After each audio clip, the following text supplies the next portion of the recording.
Hello guys, स्वागत है एक और नई वीडियो में। तो पिछली वीडियो में हमने बात की थी मेरी प्रेगनेंसी जर्नी और डिलीवरी के बारे में। तो मोस्टली हमने कवर कर लिया था। तो आज हम बात करेंगे पोस्टपार्टम के बारे में।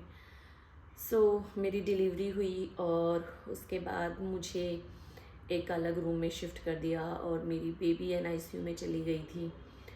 डिलीवरी के टाइम पे जितने भी एफ़र्ट्स लगे थे उसके कारण बॉडी में बहुत ज़्यादा थकान हो गई थी और ऐसे लग रहा था ना कि सब कुछ अ, इतना कमज़ोर और इतना वीक हो गया है और बिल्कुल भी ताकत नहीं बची है, ऐसा मुझे फ़ील हो रहा था। तो उसके बाद मैं शाम तक डॉक्टर्स ने मुझे हॉस्पिटल में ही रखा ऑब्ज़र्वेशन में और उसके बाद शाम को मुझे डिस्चार्ज कर दिया। मुझे बिल्कुल भी नींद नहीं आ रही थी और चूँकि मैं बहुत थकी हुई थी फिर भी मुझे नींद नहीं आ रही थी। तो मैं बस ऐसे ही फैमिली सबसे बात करती रही क्योंकि वहाँ पे मम्मी थी और मेरी चाची सास थी। तो मैं अपने फैमिली मेम्बर्स से बात करती रही। वहाँ पे मेरी चाची सास थी, मेरी ननद थी, मेरे हस्बैंड थे और मेरे देवर थे। तो इन सब से मैं बात करती रही और बस वो टाइम निकल गया और शाम को हमें डिस्चार्ज मिल गया। लेकिन बेबी को अभी डिस्चार्ज मिला नहीं था तो हमें हॉस्पिटल में ही रुकना पड़ा। लेकिन हमारे एक फैमिली मेम्बर वहीं पे रहते हैं तो हम उनके घर चले गए और वहाँ पे हमने नाइट स्पेंड की और सुबह हम फिर हॉस्पिटल में आ गए और उस दिन नेक्स्ट डे मैंने बेबी को फीड कराया। जो ये गोल्डन आवर का कंसेप्ट होता है मैंने तो ये अपने हॉस्पिटल में बिल्कुल भी नहीं देखा, क्योंकि कहते हैं ना कि बर्थ के बाद जो फर्स्ट आवर होता है वो बहुत इम्पोर्टेंट होता है। उस टाइम पे आपको ब्रेस्ट फीड कराना है, बेबी के साथ स्किन टू स्किन टच करना है, तो ये सब कुछ भी नहीं हुआ। तो इसीलिए मैं बोलती हूँ कि मेरा डिलीवरी का एक्सपीरियंस बिल्कुल भी अच्छा नहीं हुआ। मैंने अपनी बेबी को नेक्स्ट डे अपने गोदी में उठाया और उसे फीड कराया।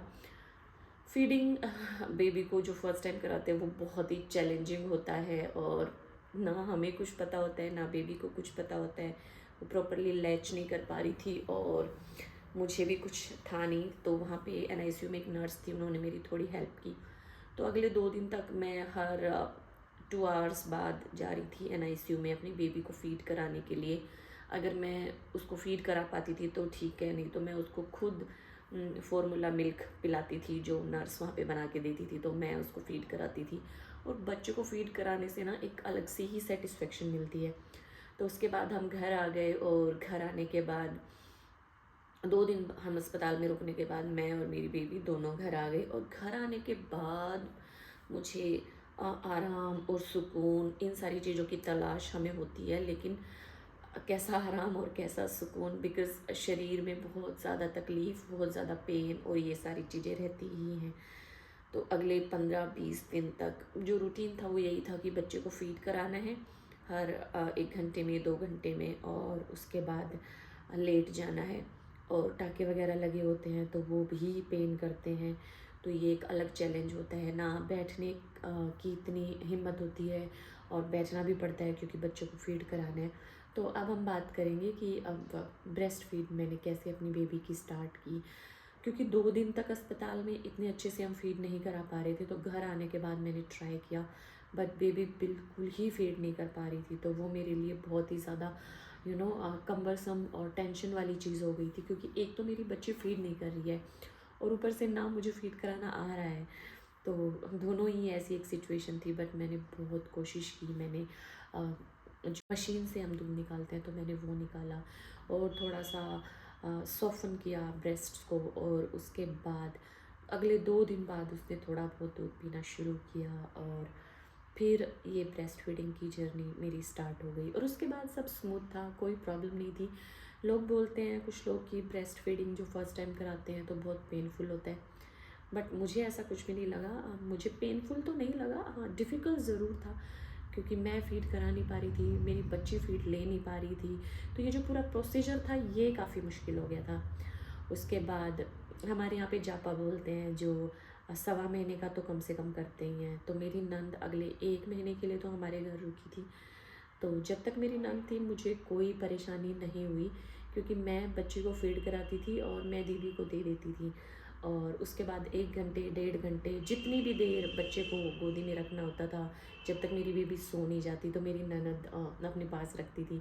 तो वो 1 महीना मेरा बहुत ही स्मूथ गुजरा। मुझे इतनी प्रॉब्लम नहीं हुई, क्योंकि बस फीड कराने का काम था, बच्चे को संभालना दीदी संभालती थी और वो इतने अच्छे से संभालती थी ना। रात को मेरी नींद नहीं पूरी हो पाती थी, लेकिन मुझे लगता है मुझसे ज़्यादा दीदी की नींद नहीं पूरी हो पाती थी, क्योंकि मेरी नींद इसलिए पूरी नहीं हो पाती थी क्योंकि शरीर में प्रॉब्लम थी, जाहिर सी बात है, पेन है और ये सारी चीज़ें हैं, तो एक डिस्कम्फर्ट रहता है। लेकिन वो बच्चे को संभालने के चक्कर में नहीं सो पाती थी, बट उन्होंने फिर भी बहुत ही हंस के बहुत ही अच्छे से बच्चे का ध्यान रखा। और मैं भी थोड़ा थोड़ा रिकवर होना शुरू हो गई थी। 20-22 दिन लगे मुझे, क्योंकि मेरी नॉर्मल डिलीवरी थी, तो 20-22 दिन में ही मैं इतना ठीक हो गई थी कि जो पेन और डिस्कम्फर्ट था वो थोड़ा चला गया था। और उसके बाद जब मेरी नंद चली गई तब मेरा रियल स्ट्रगल स्टार्ट हुआ, क्योंकि बच्चे को फीड भी कराना है, फिर उसे सुलाना भी है और उसका पूरे दिन ध्यान भी रखना है। तो ये सब काम करने के बाद मुझे 1 महीने बाद मुझे लगता है मुझे ज़्यादा प्रॉब्लम हुई बच्चे को संभालने में जितना कि मुझे पहले थी।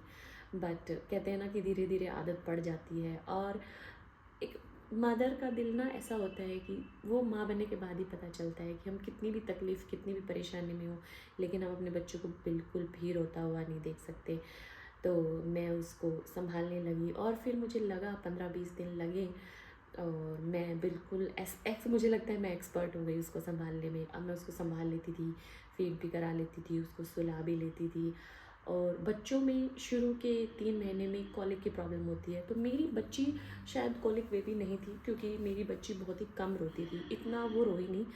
और कभी कभार हो जाता था तो कहते हैं कि एक बच्चे को झोली जैसे बनाते हैं ना, पालने में नहीं, कपड़े की एक झोली सी बना के उसमें डालो और उससे उसको झूले दो, तो उससे उसको आराम मिलता है। क्योंकि मैं डॉक्टर के पास जब गई थी तो उन्होंने मुझे ये सारे सजेशन बताए कि झोली में रखो, उसको झूला दो, अगर फिर भी नहीं संभलता है बच्चा तो उसको ड्राइव पे ले जाओ गाड़ी में बिठा के, क्योंकि जैसे ही वो गाड़ी में जाता है तो बच्चा सो जाता है, तो इतना कंफर्ट मिल जाता है बच्चे को।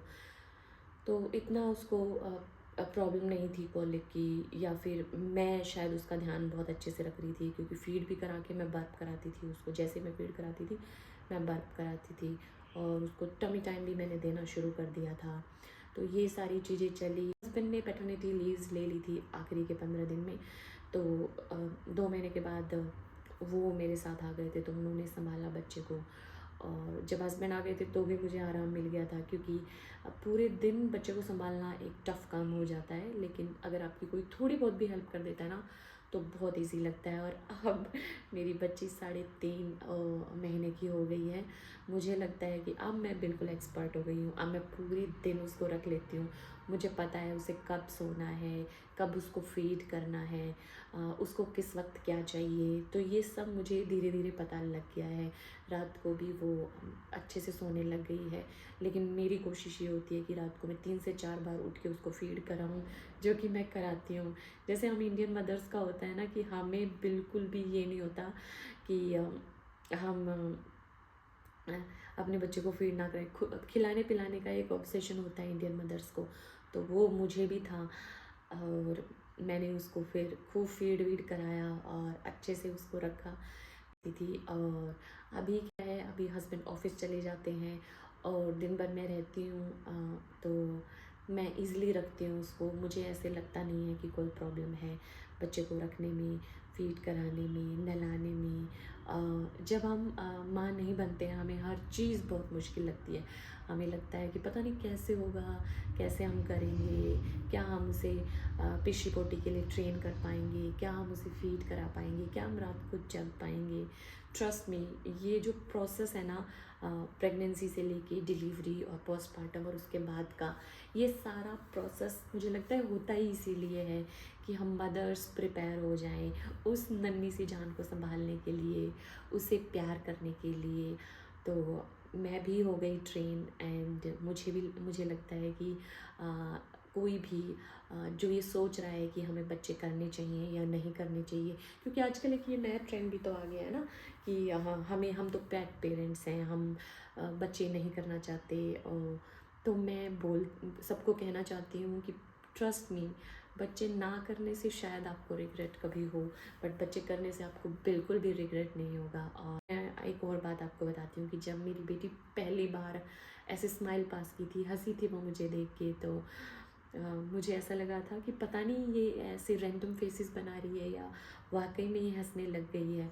मुझे इतनी खुशी और इतना एक्साइटमेंट हुआ था। फिर उस दिन के बाद से जब भी मैं उसको देख के इसको स्माइल करती हूँ तो वो स्माइल करती है, और उसकी हंसी के आगे ना मैं बताती हूँ हर चीज़ फीकी है, हर चीज़ अधूरी है, कोई भी चीज़ उसकी हंसी से ज़्यादा वैल्यूएबल नहीं है, ऐसा मुझे लगता है। और अपने पार्टनर को भी इन्वॉल्व करें अपने बच्चे की अपब्रिंगिंग में।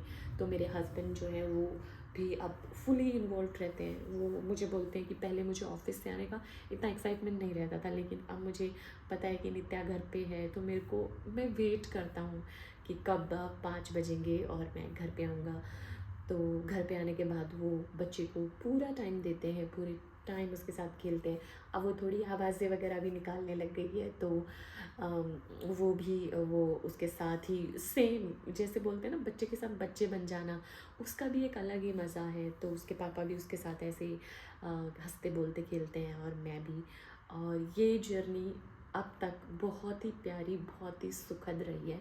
पोस्टपार्टम के अलावा मुझे नहीं लगता कोई भी एक ऐसा पीरियड होता है जो टफ़ होता है। हाँ, मैं मानती हूँ कि कॉम्प्लिकेशंस किसी की भी प्रेगनेंसी में, डिलीवरी में ये होती हैं, और सबकी जो ये जर्नी होती है वो डिफरेंट होती है। लेकिन once it is done no, तो हमें पता है कि जब एक चीज़ हो जाती है तो हमें आसान भी लगती है, और हम उन सारी चीज़ों को याद करते हैं तो हमें फ़ील होता है कि कितनी ये चीज़ें कितनी प्रेशियस और कितनी ज़्यादा कीमती थी हमारे लिए। तो मैंने अपना चैनल यूट्यूब का बहुत पहले शुरू कर दिया था, लेकिन मैंने बहुत ही एक्टिव, जब मेरी डिलीवरी को 2 महीने थे तो उस वक्त मैं इस पे चैनल पे बहुत ज़्यादा वापस से एक्टिव हो गई थी, क्योंकि ये भी एक मेरा तरीका था एंगेज रहने का, और अपने आप के उस टाइम को, उन मेमोरीज़ को कलेक्ट करने का। अभी जो ये मैं वीडियो भी बना रही हूँ इसका भी मेन पर्पज़ ये है, क्योंकि हमारी मेमोरीज़ जो है ना वो फेड होने लगती हैं। तो अगर हम उन चीज़ों को अगर किसी वीडियो की फॉर्म में, किसी फ़ोटो की फॉर्म में रख लेते हैं तो वो लाइफ टाइम के लिए हो जाती हैं। अभी मैं याद करती हूँ मेरा फर्स्ट मंथ प्रेगनेंसी का, तो मुझे बहुत सारी चीज़ें ऐसे लगता है कि इवेपोरेट हो गई हैं और मुझे याद नहीं रहती। तो मैंने इस जर्नी को थॉरली इन्जॉय किया, मुझे काफ़ी मज़ा आया अपने प्रेगनेंसी का, डिलीवरी का और पोस्टपार्टम, और अब मैं अपने बच्चे के साथ बहुत इन्जॉय कर रही हूँ। वीडियो कैसी लगी प्लीज़ कमेंट्स में ज़रूर बताना, और बच्चे की अपब्रिंगिंग से रिलेटेड अगर आपके पास कोई सजेशंस हों तो प्लीज़ मुझे ज़रूर इस वीडियो के नीचे देना। और अगर आपको ये वीडियो अच्छी लगी हो तो प्लीज़ लाइक करें, चैनल को सब्सक्राइब करें और वीडियो को शेयर करें। जय भारत।